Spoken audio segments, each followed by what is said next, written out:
Clara veut réparer son téléphone reconditionné, vieux de 2 ans. Batterie plus connecteur de charge, coût 85 euros. Grâce au bonus réparation, elle bénéficie d'une remise, moins 25 euros. Total, 60 euros à débourser. Incitatif pour garder son appareil. Oui, oui, je suis contente de pouvoir prolonger un peu la vie de ce téléphone parce que c'est un peu dommage de racheter tous les 2-3 ans un téléphone.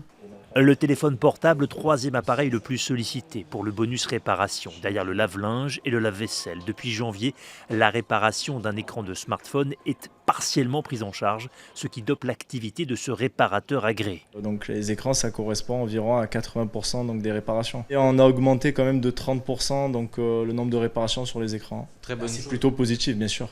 Près de 2 ans après sa création, le bonus réparation séduit. Moi, c'est ce que je fais à partir du moment où la réparation me coûte moins cher que le produit neuf, quoi, hein. J'ai beaucoup de choses, de matériel électronique à faire réparer. Ça nous permet de participer en quelque sorte à l'économie circulaire. Sur les 6 premiers mois de l'année, le rythme des interventions a augmenté de 141%, près de 2 fois et demi, par rapport aux 6 mois précédents. Bémol, il y a encore des angles morts dans le dispositif financé par l'État. Après, l'ordinateur, il y a le bonus de réparation, il est très strict. Par exemple, la cage de l'écran, ça ne rentre pas en compte. Deuxième limite, la prise en charge varie. Plus de 30% du coût de la réparation pour un aspirateur, mais beaucoup moins pour d'autres appareils. Tels que les fours encastrables, les hôtes, les amplificateurs. Pour ces équipements, en fait, ils se situent en dessous du seuil des 20%.